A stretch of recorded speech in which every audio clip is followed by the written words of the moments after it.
സാറേ, ഇസ്രയേൽ ഇപ്പോൾ ഇസ്മായിൽ ഹനിയെ എങ്ങനെയാണ് കൊന്നതെന്നുള്ള അടക്കം വിവരങ്ങൾ പുറത്തു വിടുന്നു. അപ്പം സ്റ്റെപ്പ് ബൈ സ്റ്റെപ്പായിട്ടാണല്ലോ കാര്യങ്ങളെല്ലാം ഇവർ പുറത്തേക്ക് വിടുന്നത്. അതായത് ഹാനിയെ കൊന്നത് മൊസാദാണെന്നുള്ള കാര്യം കഴിഞ്ഞ ദിവസം ഇസ്രയേലിൽ സ്ഥിരീകരിച്ചിരുന്നു. സാധാരണ കുറെ വൈകിയൊക്കെയാണ് ചെയ്യുന്നതെങ്കിലും സ്ഥിരീകരിച്ചിരുന്നു. ഇപ്പം എന്താണെന്ന് വെച്ചാൽ ഇസ്രയേലിൻ്റെ N12 ചാനലിൽ ഇതിൻ്റെ കുറച്ച് വിവരങ്ങൾ, പക്ഷെ ആരാണ് യഥാർത്ഥത്തിൽ ഇത് ചെയ്തത്, അതായത് മൊസാദിനെ ഇറാനിൽ യഥാർത്ഥത്തിൽ സഹായിച്ച സംഘമേത് എന്നുള്ളത് ഇപ്പോഴും പറഞ്ഞിട്ടില്ല. ബാക്കി അവിടെ നടന്ന പ്രക്രിയ അതൊക്കെയാണ് പറഞ്ഞിരിക്കുന്നത്. അതിൻ്റെ അകത്ത് ഉദാഹരണത്തിന് ഒരു എയർ കണ്ടീഷണർ, ഈ ഹാനിയെ, ഹമാസിന്റെ നേതാവ് ഇസ്മായിൽ ഹാനിയെ താമസിച്ചിരുന്ന മുറിയിൽ ഒരു എയർ കണ്ടീഷണർ, ഇവര് ബോംബൊക്കെ വെച്ച് എല്ലാം റെഡി ആയിട്ടിരിക്കുമ്പോൾ ഒരു എയർ കണ്ടീഷണർ ചീത്തയായി പോയിട്ട് ഹാനിയെ കുറച്ചു നേരം വേറെ മുറിയിലേക്ക് മാറിയത്. അപ്പം ബോംബ് വെച്ചിരിക്കുന്നത് ഇവിടെയാണല്ലോ, അപ്പൊ ഈ സംഗതി പാളിപ്പോവോ എന്നുള്ള സംശയമൊക്കെ ഉണ്ടായിരുന്നു. പക്ഷെ എയർ കണ്ടീഷണർ ശരിയാക്കി തിരിച്ച് ഹാനിയെ മുറിയിലേക്ക് വന്നു എന്നൊക്കെയുള്ള വിവരങ്ങളൊക്കെ ഇതിൻ്റെ അകത്ത് വന്നിട്ടുണ്ട്. ഹാനിയെ മൊസാദ് കൊല്ലുന്നത് ജൂലൈ 31-നാണ് ഈ വർഷം. ഹാനിയെ ആ സമയത്ത് സദാത്ത് അബാദ്, ടെഹ്റാനിനടുത്ത സദാത്ത് അബാദ്, അവിടെ നിഷാത്ത് എന്ന് പറഞ്ഞ ഒരു കോമ്പൗണ്ടിലാണ്, വളപ്പിലാണ് താമസിച്ചുകൊണ്ടിരുന്നത്. അത് ഗസ്റ്റ് ഹൗസും ഒക്കെയാണ്. ഇറാൻ്റെ ഒരു ഔദ്യോഗിക ഗസ്റ്റ് ഹൗസാണ് അവരുടെ പട്ടാളത്തിൻ്റെ IRGC. അവിടെയാണ് ഈ ഹാനിയെ വരുമ്പോഴൊക്കെ താമസിച്ചുകൊണ്ടിരുന്നത്.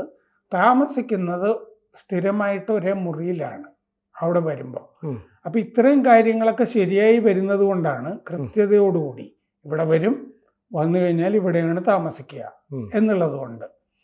അല്ലെങ്കിൽ ഖത്തറിൽ വെച്ചോ റഷ്യയിൽ വെച്ചോ ഒക്കെ ആണ് ഈ ഹാനിയയെ വകവരുത്തുന്നതെങ്കിൽ അത് കുറേം കൂടി കോലാഹലവും പ്രശ്നങ്ങളും ഒക്കെ ഉണ്ടാക്കും. ഇറാനിൽ വെച്ചാവുമ്പോൾ കൂടുതൽ അത് കൃത്യതയോടുകൂടി ചെയ്യാൻ കഴിയും എന്ന് കണ്ടിരുന്നു. ഈ ഗസ്റ്റ് ഹൗസിൽ വലിയ ഉന്നത ഉദ്യോഗസ്ഥർ ഇറാൻ്റെ, പിന്നെ IRGC വരേണ്യ പട്ടാള വിഭാഗമാണത്, അതിൻ്റെ അംഗങ്ങൾ ഒക്കെയാണ് താമസിച്ചിരുന്നത്. അതുകൊണ്ട് തന്നെ ഇതിന് വല്ലാത്ത സുരക്ഷ ഏർപ്പെടുത്തി സംവിധാനമൊക്കെ ആ ഗസ്റ്റ് ഹൗസിനുണ്ടായിരുന്നു. അപ്പോൾ ഈ പേജർ പരിപാടി നടന്നില്ലേ, അതിനേക്കാൾ വലിയ തലത്തിലുള്ള ഒരു ഓപ്പറേഷനാണ് ഈ ഹാനിയെ വധത്തിൻ്റെ പിന്നിലുണ്ടായിരുന്നത് എന്ന് ഈ N12 ചാനൽ ചർച്ചയിൽ institute of national security studies ഇസ്രയേലിൻ്റെ അതിലെ ഇറാൻ വിദഗ്ധൻ ബെനി സപ്റ്റി പറഞ്ഞിട്ടുണ്ട്. ഈ ചാനലുകാർ അദ്ദേഹത്തിനെ ഇൻ്റർവ്യൂ ചെയ്തിരുന്നു. അപ്പോൾ സപ്റ്റി പറഞ്ഞതാണ് ഇതും കുറേം കൂടി വലിയ തലത്തിലുള്ളൊരു ഓപ്പറേഷൻ ആയിരുന്നു എന്ന് പറഞ്ഞിരുന്നത്. ഹാനിയെ ദോഹ, അതായത് ഖത്തർ, അവിടെയാണ് താമസിച്ചുകൊണ്ടിരുന്നത്, അല്ലാതെ ഗാസയിലല്ല. ഖത്തറിൽ താമസിച്ചുകൊണ്ട് 3 നഗരങ്ങളിലേക്ക് യാത്ര ചെയ്തുകൊണ്ടേയിരുന്നു: ഇസ്താംബുൾ, മോസ്കോ, ടെഹ്റാൻ. ഇസ്താംബുൾ തുർക്കി. എന്നിട്ട് അങ്ങനെ ചെയ്തുകൊണ്ടിരുന്നപ്പോൾ ഈ ഇസ്രയേൽ നടത്തിയിട്ടുള്ള, മൊസാദ് നടത്തിയിട്ടുള്ള ഉന്മൂലനങ്ങളെ പറ്റിയിട്ടൊക്കെയുള്ളൊരു പണ്ഡിതൻ, പത്രപ്രവർത്തകൻ ഡോക്ടർ റോണൻ ബെർഗ്മാൻ പറയുന്നത്, ഈ ഖത്തറിൽ ഇദ്ദേഹത്തിനെ കൊന്നിരുന്നെങ്കിൽ, ഹാനിയെ കൊന്നിരുന്നെങ്കിൽ, ഈ ബന്ദികളെ വിടുന്നത് സംബന്ധിച്ചിട്ടുള്ള ചർച്ചയുണ്ടല്ലോ, അതിനെ ഇത് ബാധിക്കും. കാരണം ഖത്തറാണല്ലോ ഈ മീഡിയേറ്റർ, മധ്യസ്ഥ. അതുകൊണ്ട് അതിനെ ഇത് ബാധിക്കും. അതുകൊണ്ട് ഖത്തറിൽ ചെയ്യാൻ വയ്യ. ഖത്തറായിട്ടുള്ള ബന്ധത്തെ അത് പിന്നീട് ഭാവിയിൽ ബന്ധുക്കളെ ചിലപ്പോൾ വിടുന്ന കാര്യം തന്നെ സംശയാസ്പദമാവും. പിന്നെ എർദോഗനാണെങ്കിൽ ഇസ്താംബുളിൽ വെച്ചിട്ടാണ് ഹാനിയെ കൊന്നതെങ്കിൽ എർദോഗൻ ക്ഷുഭിതനാവും. അത് കഴിഞ്ഞ് വലിയ പ്രത്യാഘാതങ്ങൾ ഉണ്ടാവും. കാരണം എർദോഗൻ്റെ കയ്യിൽ വലിയ സൈന്യമുണ്ടല്ലോ. പുട്ടിനാണെങ്കിൽ ഒരിക്കലും സന്തുഷ്ടനും ആയിരിക്കില്ല ഇങ്ങനെ ചെയ്തു കഴിഞ്ഞാൽ. അപ്പോൾ പിന്നെ വരുന്നത് ടെഹ്റാനിൽ വെച്ച് ചെയ്യാം എന്നുള്ളത് മാത്രമാണ്. അതുകൊണ്ടാണ് ടെഹ്റാനിൽ വെച്ച് ചെയ്യാമെന്ന് തീരുമാനിക്കുന്നത് അവസാനം. അങ്ങനെ ഈ ഹാനിയുടെ യാത്രകളിൽ ഈ പറഞ്ഞൊരു പാറ്റേൺ മൊസാദ് കണ്ടുപിടിച്ചു. ഈ നഷാത്ത് എന്ന് പറഞ്ഞ ഗസ്റ്റ് ഹൗസിലാണ് താമസിക്കുന്നത് സ്ഥിരമായിട്ട്. അവിടെ 7, 8, 9 തവണ താമസിച്ചിട്ടുണ്ട് ഈ ടെഹ്റാനിൽ വരുമ്പോൾ. അതുകൊണ്ട് 2 കാര്യങ്ങൾ ഉറപ്പായിട്ടും തീരുമാനിച്ചു മൊസാദ്. ഒന്ന്, അവിടെ വരുന്നത് കൊണ്ട് അവിടെ തന്നെ ചെയ്യാം. രണ്ടാമതായിട്ട് ഒരു കൃത്യമായ മുറിയിൽ ആണ് താമസിക്കുന്നത്. അപ്പോൾ ഒരു ഫിക്സഡ് ആണല്ലോ. ഒരു ഗസ്റ്റ് ഹൗസിൽ വരുന്നു, അവിടെ ഒരു കൃത്യമായ സ്ഥലത്ത് താമസിക്കുന്നു. അപ്പോൾ അങ്ങനെ അവിടെ എങ്ങനെ കൊല്ലും എന്നുള്ള കാര്യം കൃത്യമായിട്ട് തീരുമാനിച്ചു. അങ്ങനെ ഈ IRGCയുടെ അൻസാർ അൽ മഹ്ദി യൂണിറ്റ്, അതിൻ്റെ വരേണ്യ യൂണിറ്റ്, IRGC പട്ടാളത്തിൻ്റെ അൻസാർ അൽ മഹ്ദി യൂണിറ്റിനാണ് ഹനിയയെ ഹനിയയുടെ കാവൽ ചുമതല ഈ അൻസാർ അൽ മഹ്ദി യൂണിറ്റിനായിരുന്നു, IRGCയുടെ. ആ ഒരുപാട് പരിശോധനകൾക്കൊക്കെ ശേഷമാണ് ആ കാവലിനുള്ള ഭടന്മാരെയൊക്കെ തിരഞ്ഞെടുക്കുന്നത്. ഒരുപാട് അന്വേഷണങ്ങൾ, അവരുടെ ബാക്ക്ഗ്രൗണ്ട് ചെക്ക് ഒക്കെ നടത്തിയിരിക്കും. അങ്ങനെയാണ് ചെയ്യുന്നത്. അവർ ഈ ശത്രുക്കളുമായിട്ട്, വിദേശികളുമായിട്ടൊന്നും ബന്ധപ്പെടുന്നില്ല എന്നൊക്കെ ഉറപ്പുവരുത്തും. അവർക്ക് ഈ ആയുധം കൈകാര്യം ചെയ്ത് നല്ല ശീലമുണ്ടാവും. ഇതുപോലെ, അതായത് ഈ ഹാനിയെ പോലെ ഒരു ഭീകര സംഘടനയുടെ നേതാവ് അവരെ സംബന്ധിച്ചിടത്തോളം ഇറാന്റെ പ്രസിഡന്റിനെ പോലെ തന്നെ വലിയ പദവിയുള്ള ഒരാളാണ്. അതുകൊണ്ട് സാധാരണഗതിയിൽ ഈ കാവൽ നിൽക്കുന്ന ആളുകളെ കൂടുതൽ ഒരു ഗൗരവത്തോടെ കിട്ടാൻ സാധ്യതയില്ല. അതുകൊണ്ട് ഈ ഓപ്പറേഷൻ വളരെ സങ്കീർണമാവുന്നു എന്നുള്ളതാണ്. പക്ഷെ അതുകൊണ്ടാണ് അതിൻ്റെ ആസൂത്രണം വളരെ കൃത്യതയുള്ളതാണെന്ന് പറയുന്നത്. ഹാനിയുടെ മുറിയിലെ തലയണയിലാണ് ഒരു ബോംബ് വെച്ചിരുന്നത്, കൊല്ലാനുള്ള ബോംബ്. പക്ഷെ ബോംബ് ഉദ്ദേശിച്ച വലിപ്പത്തിലല്ല, കുറച്ച് വലിയ ബോംബാണ് ഉണ്ടായിരുന്നത്. അപ്പോൾ ഈ ബർഗ്മാൻ വെളിപ്പെടുത്തിയിട്ടുണ്ട്, ഈ പത്രപ്രവർത്തകൻ, ഉദ്ദേശിച്ച സൈസ് ബോംബല്ല കിട്ടിയത്, വലുതായിരുന്നു. പിന്നെ അവസാന നിമിഷത്തിലാണ് ഹാനിയുടെ മുറിയിലെ ഈ എയർ കണ്ടീഷണർ കേടായിട്ട് മുറിവിട്ട് പോയത് ഹാനിയെ.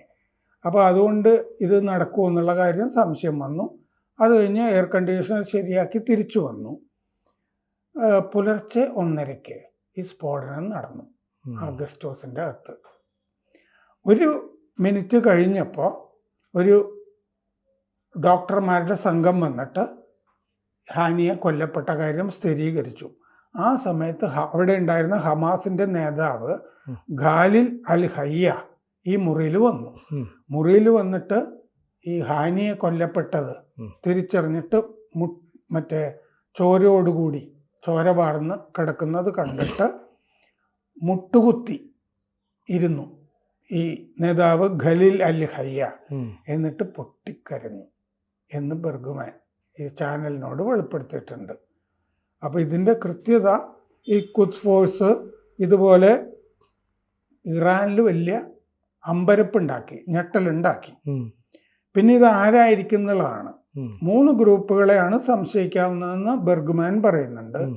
ആ ഭാഗത്ത് ഉള്ള ഇറാൻ പൗരന്മാർ, അയൽപക്കത്തൊക്കെ ഉള്ള ആളുകൾ 1. 2 ഈ IRGC റവല്യൂഷണറി ഗാർഡ്സിൽ തന്നെയുള്ള ഭടന്മാർ. 3 ഹമാസിലെ അംഗങ്ങൾ. അതുകൊണ്ട് ഇറാനോ ഹമാസോ, ഇറാനിൽ തന്നെയുള്ളവരോ ഹമാസോ ആരെങ്കിലുമൊക്കെ ആയിരിക്കാം. സാർ, ഇപ്പം നിലവിലുള്ള പോസിബിലിറ്റി അനുസരിച്ച് ഈ റവല്യൂഷണറി ഗാർഡിൻ്റെ ആൾക്കാർ തന്നെയാണ്. അവർ ഇതെല്ലാം ആസൂത്രണം ചെയ്തതിന് ശേഷം അവരെ രാജ്യം വിട്ടു പോകാൻ അനുവദിച്ച ശേഷമാണ് ഇവർ ഈ ബോംബ് ബ്ലാസ്റ്റ് ചെയ്യുന്നത്. അത്രയും നേരം അവർ വെയിറ്റ് ചെയ്തു എന്ന് പറയുന്നു. പിന്നെ അടുത്തൊരു കാര്യം എന്ന് പറയുന്നത്, ഈ ഒരുപക്ഷെ ഈ ഇബ്രാഹിം റൈസിയുടെ സംസ്കാര ചടങ്ങുണ്ടല്ലോ, അന്ന് വേണമെങ്കിലും ഈ മൊസാദ് ഇവരെ മൊത്തം വാച്ച് ചെയ്യുന്നുണ്ടായിരുന്നു. അവിടെ വന്ന് വേണമെങ്കിൽ ഒരു അറ്റാക്ക് നടത്താമായിരുന്നു. കാരണം ഇയാൾ കൃത്യമായി ഇന്ന മുറിയിലാണ് വന്നത്. പക്ഷേ അല്ല, സംസ്കാര ചടങ്ങിന് അതിനാണ് വന്നത്. അപ്പോൾ അന്ന് നടന്നാൽ അത് വീണ്ടും ഇറാനിലെ ഒരു സംഘർഷത്തിനിടയാക്കും. ഇനി അതുകൂടാതെ ഈ കിരീടധാരണത്തിന് വരുമ്പോൾ തന്നെ തലേദിവസം ഇദ്ദേഹം വന്നിരുന്നു. ഈ പറയുന്ന ഇയാൾ വന്നപ്പോൾ അയാൾ തലേദിവസം തട്ടിയാലോ എന്നും അവർക്കൊരു ചിന്തയുണ്ടായിരുന്നു. പക്ഷേ അങ്ങനെ തട്ടിയാൽ ഈ പറയുന്ന കിരീടധാരണം അല്ലെങ്കിൽ സത്യപ്രതിജ്ഞാ ചടങ്ങ് വീണ്ടും മാറ്റിവെക്കും. അപ്പോൾ പെസഷ്കിയാൻ്റെ സത്യപ്രതിജ്ഞാ ചടങ്ങിനെ പോലും അട്ടിമറിച്ചു എന്ന് പറഞ്ഞിട്ട് വീണ്ടും സംഘർഷം ഉണ്ടാവും. അതിനുശേഷം പിറ്റേന്ന് ഈ ചടങ്ങെല്ലാം കഴിഞ്ഞ് വരട്ടെ എന്ന് പറഞ്ഞ് കാത്തിരുന്നു. അപ്പോൾ വലിയ വലിയ സംഘർഷങ്ങൾ ഈ മൊസാദിനുള്ളിൽ തന്നെ ഉണ്ടായിരുന്നു എന്നാണ് മനസ്സിലാകുന്നത് അല്ലേ? ഒരു സാധനം എങ്ങനെ ഇംപ്ലിമെൻറ്റ് ചെയ്യണം, അത് എക്സിക്യൂട്ട് ചെയ്യാൻ കുറേ താമസം എടുത്തു. അപ്പോൾ ഒപ്പം ഈ പറയുന്ന ഇറാൻ റവല്യൂഷണറി ഗാർഡിൻ്റെ ഒരു പിന്തുണ കൃത്യമായിട്ട് അവർക്ക് കിട്ടി എന്ന് തന്നെയല്ലേ നമുക്ക് മനസ്സിലാക്കാൻ പറ്റും. അതായത് അതിൻ്റെ അകത്തുള്ള ഒരാൾ, ആ ഗസ്റ്റ് ഹൗസിൻ്റെ ഉള്ളിൽ തന്നെയുള്ള ഒരാൾ അതെ ഇതിൻ്റെ അകത്ത് ഉണ്ട് എന്നുള്ളത് ആദ്യഘട്ടത്തിൽ ഏതാണ്ടൊക്കെ. പിന്നെ അവിടുത്തെ നാട്ടുകാരായ ചിലര്, പിന്നെ ഈ പറഞ്ഞ പോലെ പട്ടാളത്തിന്റെ അകത്തുള്ള IRGCയിൽ തന്നെ ചാരന്മാരുണ്ട് എന്നുള്ളത് സിറിയയിലും ഒക്കെ വളരെ വ്യക്തമായിരുന്നതാണ്. അതെ, മൊസാദ് നേരത്തെ പറഞ്ഞിരുന്നല്ലോ ഞങ്ങൾക്ക് നിങ്ങളുടെ രാജ്യത്ത് തന്നെ ചാരന്മാരുണ്ടെന്ന്. പിന്നെ ചില ആളുകളൊക്കെ തന്നെ IRGCയുടെ തന്നെ മേധാവി വീട്ടുതടങ്കലിലാണ് എന്നുള്ള റിപ്പോർട്ട് ഉണ്ടായിരുന്നു. അപ്പൊ ഇങ്ങനൊരു ഓപ്പറേഷൻ നടത്തണം എന്നുണ്ടെങ്കിൽ ഈ IRGCയുടെ തന്നെ തലവനെ പോലെ ഒരാള് തന്നെ ഉണ്ടെങ്കിൽ ഇത് വളരെ എളുപ്പമാണ്. സിമ്പിളായിട്ട്, കാരണം അദ്ദേഹമൊക്കെ തന്നെയാണല്ലോ അവിടെ താമസിക്കുന്നത്. അപ്പൊ രാമൻകുട്ടി, കുട്ടിരാമ എന്നൊക്കെ വിളിക്കുന്ന പോലുള്ള ആളുകള് ഇതിനകത്ത് IRGC മേധാവിക്ക് ഉണ്ടാവും. അതുകൊണ്ടാണ് പിന്നീട് IRGCയുടെ മേധാവി മരിച്ചുപോയോ വീട്ടുതടങ്കലിലാണോ എന്നൊക്കെയുള്ള സംശയങ്ങളൊക്കെ ഉണ്ടായിരുന്നത്. അപ്പൊ ഇവരുടെ ആ ഭാഗം ഇതിലിപ്പോ വെളിപ്പെടുത്തി വന്നിട്ടില്ല. കാരണം അയാളുടെ ജീവൻ സംരക്ഷിക്കേണ്ട ബാധ്യതയും കൂടി മൊസാദിനുണ്ടല്ലോ. അതുകൊണ്ടായിരിക്കും വെളിപ്പെടുത്താത്തത്. ഈ സമീപത്തുള്ള ഒരു മരത്തിൻ്റെ ചില്ലയിൽ വരെ ഇവർ ഒളിച്ചിരുന്നു മോണിറ്റർ ചെയ്തിട്ടുണ്ട് എന്ന് പറയുന്നുണ്ട്. അത് സ്ഥിരീകരിക്കാത്തതാണ്. അങ്ങനെയൊക്കെ ചെയ്തിട്ടുണ്ടെങ്കിൽ വലിയ ഓപ്പറേഷൻ അല്ലേ അത്. ഒളിച്ചിരുന്ന് ഇവരെ വാച്ച് ചെയ്യുക, കൃത്യസമയത്ത് ഇയാൾ വരുന്നു. മാത്രമല്ല ഇയാൾ ഈ AC കംപ്ലൈൻ്റ് ആയിട്ട് പുറത്തേക്ക് പോകുന്ന സമയത്ത് ഇവർ സെറ്റ് ചെയ്ത് വെച്ചിരുന്ന ബോംബ് ഒരുപക്ഷെ മുറിയിലെ ലൈറ്റ് മൊത്തം ഓഫ് ആയാൽ ബ്ലാസ്റ്റ് ചെയ്യുമെന്നാണ്. അപ്പോൾ AC വർക്ക് ചെയ്യാത്തതുകൊണ്ട് ഈ ലൈറ്റ് ആരെങ്കിലും ഫുൾ ഓഫ് ചെയ്താലും ഈ പ്രശ്നം ഉണ്ടാകുമായിരുന്നു. അപ്പോൾ അവിടെ ലൈറ്റ് ഓഫ് ചെയ്യാത്തത് ഇസ്രായേലിൻ്റെ ഭാഗ്യമാണെന്ന് പറയപ്പെടുന്നു. അങ്ങനെ സംഭവിക്കാമല്ലോ അല്ലേ? അതെന്താണെന്ന് വെച്ചാൽ മുമ്പും ഒരുപാട് ഓപ്പറേഷൻ മൊസാദ് അവിടെ ചെയ്തിട്ടുണ്ട്. ഈ ആണവ ശാസ്ത്രജ്ഞന്മാരെ 5-6 പേരെ വകവരുത്തിയ കഥയൊക്കെ നമ്മൾ മാഗ്നറ്റിക് ബോംബ് വെച്ചിട്ട് കാറിന്റെ ഡോറിൽ വെച്ചിട്ട് ചെയ്തതൊക്കെ നമ്മൾ നേരത്തെ ചർച്ച ചെയ്തിട്ടുള്ളതാണ്. അപ്പൊ ഇറാനിൽ അസംതൃപ്തരായ കുറെ ആളുകൾ മൊസാദിന്റെ ഏജന്റുമാരായിട്ടുണ്ട്. അത് സത്യം തന്നെ, അത് സത്യമാണ്. അപ്പൊ അവരുടെ സഹായമൊക്കെ ഇറാൻ പൗരന്മാരുടെ തന്നെ സഹായത്തോടു കൂടിയാണ് ചെയ്തിരിക്കുന്നത്. കുറച്ചും കൂടി കൂട്ടി പറഞ്ഞാൽ IRGCയുടെ തന്നെ ഉന്നതർ ഇതിൽ സഹായിച്ചിട്ടുണ്ട്. ഇനി ആ ഭാഗം കൂടി മൊസാദ് വെളിപ്പെടുത്താനുള്ളൂ. കൂടുതൽ വാർത്തകളും വിശേഷങ്ങളും നിങ്ങളിലേക്ക് എത്താൻ ABC മലയാളം സബ്സ്ക്രൈബ് ചെയ്യുക, ബെൽ ബട്ടണും അമർത്തുക.